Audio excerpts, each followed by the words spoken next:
ኪርያላይሶን ማለት ምን ማለት ነው? ሀ እግዚአብሔር ቅዱስ ነው። ለ አቤቱ ይቅር በለን። ሐመሮሃ እግዚአብሔር ይመስገን።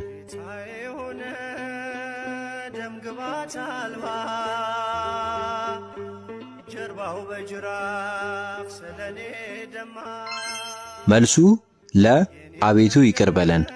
ኪርያላይሶን የግሪክ ቃል ሲሆን ትርጉሙ አቤቱ ማረን ወይም ይቅር በለን ማለት ነው። በሕማማት ሳምንት ጌታን ምሕረት ለመለመን በብዛት የምንጠቀመው ጸሎት ነው። ጥያቄ ቁጥር 2 ሰሙነ ሕማማት የሚለው ስያሜ ለምን ተሰጠው?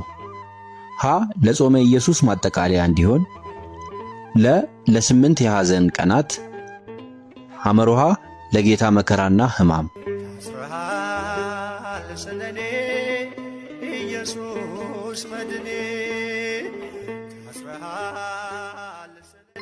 መልሱ ሐመሮሃ ለጌታ መከራና ሕማም። ሕማማት ማለት መከራ ወይም ስቃይ ማለት ነው። ጌታችን ኢየሱስ ክርስቶስ ለኛ የተቀበለውን መከራ ለማሰብ ሰሙነ ሕማማት ወይም የመከራ ሳምንት ተባለ። ጥያቄ ቁጥር 3 በሰሙነ ሕማማት የምናሳልፋቸው ቀናት ስንት ናቸው?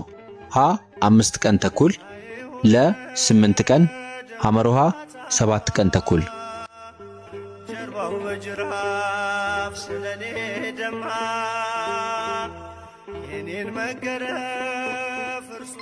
መልሱ ሀ 5 ቀን ተኩል። የሕማሙ ጊዜ የሚቆጠረው ከሆሳዕና እኩለ ቀን ጀምሮ ጌታችን በመስቀል ላይ ነፍሱን እስከሰጠበት እስከ ዓርብ 9 ሰዓት ድረስ ያለው 5 ቀን ተኩል ነው። ከቤተ ክርስቲያን መደበኛ ሥርዓት ውስጥ በሕማማት ሰኞ ዕለት የማይፈጸመው የቱ ነው? ሀ ወንጌል ማስተማር፣ ለ የቅዳሴ ሥርዓት፣ ሐመሮሃ የጽዋ ማኅበር መጠጣት።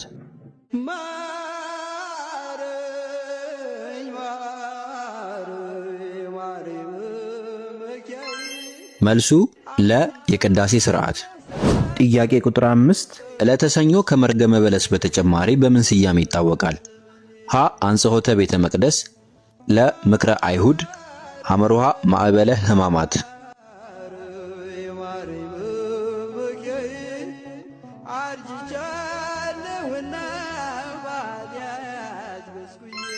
መልሱ ሀ አንጽሖተ ቤተ መቅደስ። ጌታችን መድኃኒታችን ኢየሱስ ክርስቶስ በዚህች ዕለት ወደ ቤተ መቅደስ ሄዶ የሚሸጡትንና የሚገዙትን በማስወጣት ቤተ መቅደሱን ስላነጻ አንጽሖተ ቤተ መቅደስ ይባላል። ጥያቄ ቁጥር 6 በለስ የተባለችው ቅጠል በማን ምሳሌ ተደረገች? ሀ በድሆች፣ ለ በኦሪት፣ ሐመሮሃ በፈሪሳውያን።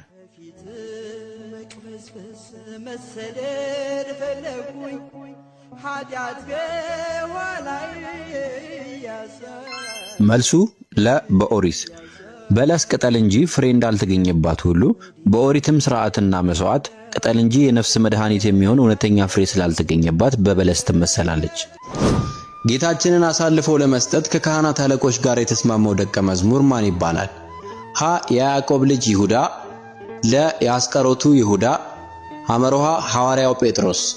መስቀል ላይ ያየሁት ፍቅር፣ መስቀል ላይ ያየሁት ፍቅር። መልሱ ለ የአስቆሮቱ ይሁዳ። የአስቆሮቱ ይሁዳ የጌታችንን ተአምራት እያየና በደቀ መዝሙርነት ተመርጦ ሳለ በገንዘብ ፍቅር ተሸንፎ በዕለተ ረቡዕ ለካህናት አለቆች አሳልፎ ለመስጠት ተስማምቷል። ጥያቄ ቁጥር 8 ይሁዳ ጌታችንን አሳልፎ ለመስጠት ከአይሁድ ካህናት ጋር የተስማማበት የገንዘብ ክፍያ ስንት ነበር? ሀ 50 ዲናር፣ ለ 30 ዲናር፣ ሐመሮሃ 30 ብር። ፊቱን እየጸፉት እየተንገላታ በጦር እየወጉት። መልሱ ሐመሮሃ 30 ብር። ይሁዳ ጌታን አሳልፎ ለመስጠት የተስማማው በ30 ብር ሲሆን ይህም በብሉይ ኪዳን በዘካርያስ ትንቢት ላይ በ30 ብርም ዋጋዬን መዘኑ ተብሎ የተነገረው ትንቢት እንዲፈጸም አድርጓል።